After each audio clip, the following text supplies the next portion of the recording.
Continuando entonces, te comentaba yo acerca del gasto cardíaco. Por ejemplo, en aquellos pacientes, te ponía el ejemplo del paciente con una cardiopatía hipertensiva, 15, 20 años, hipertenso, descontrolado, el corazón precisamente por tanta presión que había se hizo grandote. Y entonces, ¿qué es lo que pasa con el corazón? Vamos a poner un ejemplo. ¿Qué pasa con los atletas o con los deportistas que hacen ejercicio muscular? ¿Qué va a pasar? Cuando se trabaja un músculo, primero, ¿qué es lo que pasa? Se hipertrofia, se hace grandote, hay músculo. Pero ¿qué pasa? Bien dicen que todo por servir se acaba. Cuando el paciente ya llega a sus 50, 60 años, entonces ese músculo que se hipertrofió porque hizo muchas pesas y hizo mucho ejercicio, en algún momento viene lo contrario, ahora viene la atrofia muscular, es decir, se va a volver flácido ese músculo. Así pasa con el corazón, finalmente es un músculo. Entonces, el corazón muchos años estuvo trabajando con mucha fuerza, con mucha rapidez, porque era hipertenso ese corazón.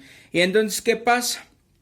Cuando el paciente ya es un adulto mayor, ese músculo cardíaco ya también se cansa. Entonces ya no va a haber un buen gasto cardíaco. ¿Por qué? Porque ahora se va a volver igual flojito, se va a volver flácido el músculo cardíaco, y entonces ahora hace una contracción sin tanta fuerza y en este caso lenta. Y entonces, ¿qué va a pasar? Va a disminuir el gasto cardíaco. ¿Por qué está disminuyendo el gasto cardíaco? Porque ahora la contracción es más lenta y con menos fuerza, a comparación de cuando era joven y que tenía una contracción con fuerza y en este caso con un buen ritmo, ¿sale? Eso pasa con el paciente. Es un ejemplo de una cardiopatía hipertensiva. E incluso no vayamos al extremo. ¿Qué pasa con los atletas de alto rendimiento? Los atletas de alto rendimiento van por lo mismo. El atleta, ¿qué pasa? Al necesitar requerimientos altos de oxígeno, porque aquel atleta que revienta 40, 42 kilómetros corriendo, obviamente los niveles o los requerimientos metabólicos de oxígeno van a aumentar. ¿Qué es lo que hace el corazón? Hace contracciones más rápidas y con fuerza. ¿Para qué? Para en este caso poder tratar de cumplir esos requerimientos metabólicos. ¿Qué pasa con el atleta? Tiene cardiomegalias, pero finalmente se les hace grande el corazón. ¿Pero por qué? Por ese ritmo, en este caso del deporte. ¿Qué va a pasar igual con ese mismo deportista? Va a llegar a los 50, 60 años o un poco más tal vez, pero lo mismo del corazón. Se hizo grandote porque había buen requerimiento metabólico y ahora que ya no, ahora que el paciente ya no corre, ahora que el paciente ya es sedentario y cosas por el estilo, igual, lo mismo, el corazón disminuye y entonces se altera el gasto cardíaco, disminuye el gasto cardíaco, ¿sale? Entonces, de eso depende de una buena distribución del fármaco, ¿sale? Bien, independientemente a que se generen estos tres factores y que de estos tres factores dependa la distribución de un fármaco, también juegan aquí un papel muy importante las proteínas plasmáticas, es decir, esa distribución, de esto depende la distribución de un fármaco, pero también la distribución está determinada por algo, esta distribución va a estar determinada sobre todo por proteínas plasmáticas. Ahorita veremos por qué. ¿Por qué está determinada o de qué depende la determinación de la distribución de las proteínas plasmáticas? Ojo, es diferente. Allá arriba era de qué depende la distribución. Aquí, ¿quién determina la distribución? Es un concepto muy diferente. Si hay un buen gasto cardíaco, va a haber una buena distribución. Pero quien va a determinar esa distribución, es decir, quien va a hacer esa distribución, son las proteínas plasmáticas. ¿En qué sentido? Las proteínas plasmáticas, válgase la redundancia, son proteínas que se encuentran ¿dónde? Pues en la sangre, ¿no? Por eso se llaman plasmáticas, porque están en el plasma de la sangre. En este caso, las proteínas plasmáticas tienen una relación tóxica con el fármaco. Ahí a ver a quién le suena eso de relación tóxica. Bien, ¿qué es una relación tóxica entre proteínas plasmáticas y fármaco? ¿Cuál es la relación tóxica? Oye, ¿sabes qué es que voy a ir a ver a mis amigas? Voy contigo. ¿Sabes qué es que voy a ir al súper? Voy contigo. ¿Sabes qué es que tengo que ir voy contigo? Esa es la relación tóxica, aquel que está ahí, muele y muele. Bueno, así pasa la proteína plasmática con el fármaco. ¿Qué quiere decir? La proteína plasmática toma el fármaco y la proteína plasmática, como está dentro de la sangre, entonces ¿qué va a pasar? pues la proteína plasmática se mueve como pez en el agua, es decir, se va a distribuir por todo el torrente sanguíneo, porque es una proteína plasmática. Entonces, ¿qué pasa? La proteína plasmática, al estar en el corazón, llega el fármaco al corazón y una proteína plasmática agarra el fármaco. Y entonces ahora sí, vente, vamos a distribuirnos por todo el organismo. Ahora bien, ¿qué proteínas plasmáticas tenemos? Esa sería otra pregunta muy importante y buena para ti. Dime ejemplo de una proteína plasmática. Espero que tengan idea de alguna proteína plasmática. Pero por ejemplo, yo te voy a poner la más importante de las proteínas plasmáticas que tenemos. La más importante es la albúmina. Albúmina. Tenemos ahí una proteína plasmática de las más importantes. Tenemos albúmina, también tenemos lipoproteínas. También tenemos glucoproteínas,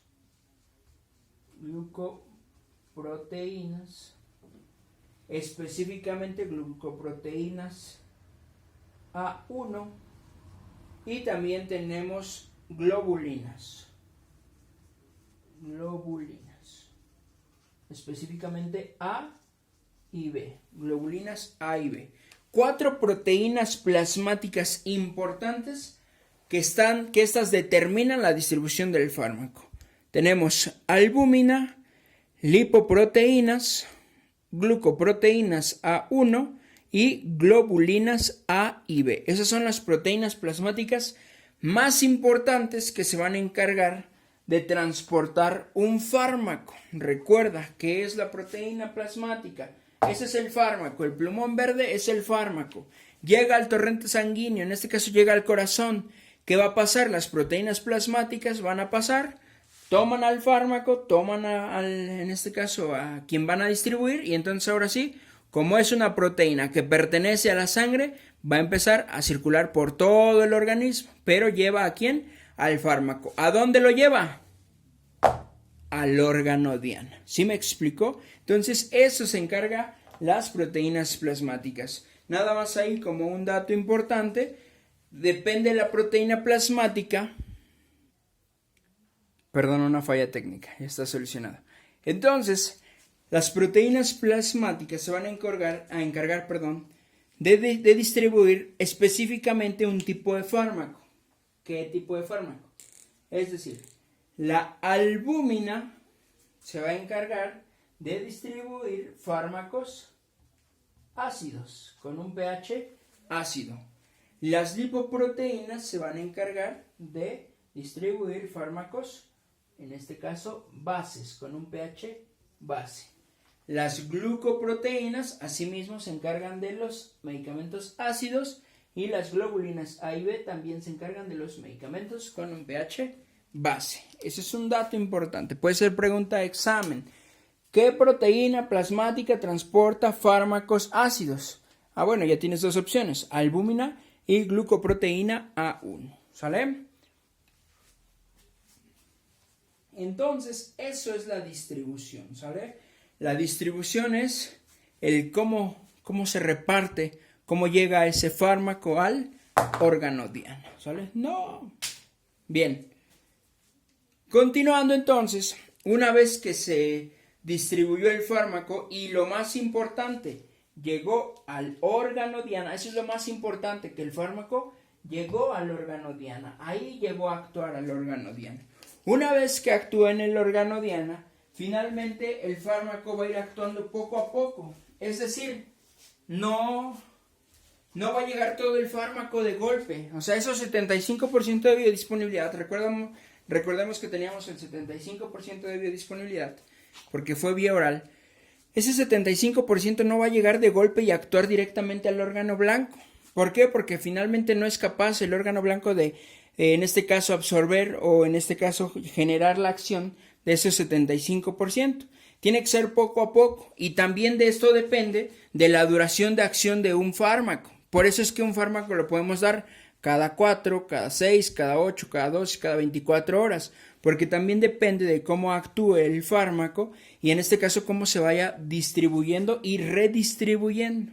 ¿En qué sentido? El fármaco llegó, e hizo acción en el órgano diana. Regresó, fue a hacer acción en el órgano diana y entonces este 75%, digámoslo de esa manera, solamente actúa en el órgano diana, un ejemplo, un 15%. Entonces, ¿qué quiere decir? Que todavía tenemos en reserva el 60% de biodisponibilidad del fármaco. Todavía me queda el 60% de biodisponibilidad. ¿Qué voy a hacer con ese 60%? ¿Dónde lo voy a colocar? No puede andar tampoco el fármaco por todo el torrente circulatorio y otra vez llegue al corazón. Recuerda que fue a actuar al órgano diana y entonces ¿qué pasa?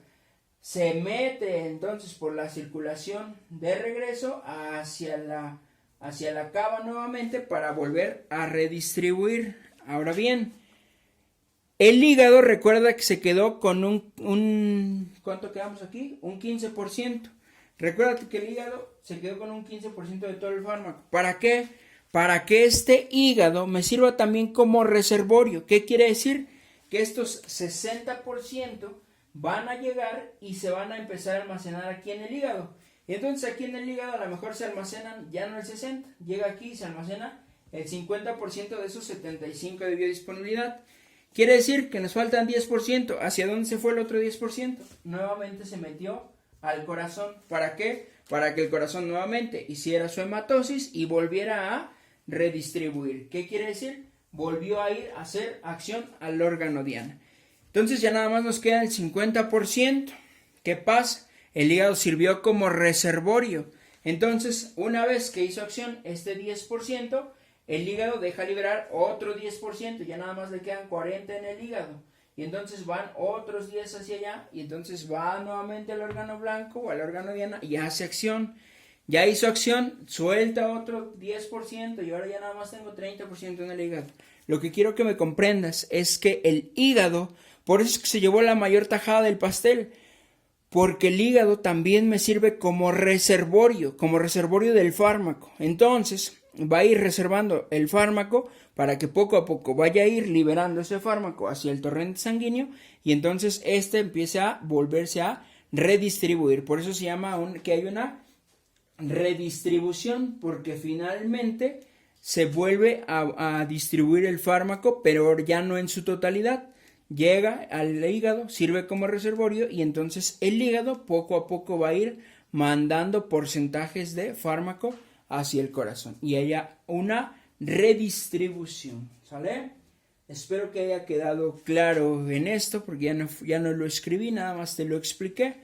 Voy nuevamente, se va este 75% de biodisponibilidad, va y hace acción solamente el 15% al órgano diana, regresa por el torrente venoso para volver a llegar al corazón, pero en este caso tiene que pasar forzosamente por el hígado.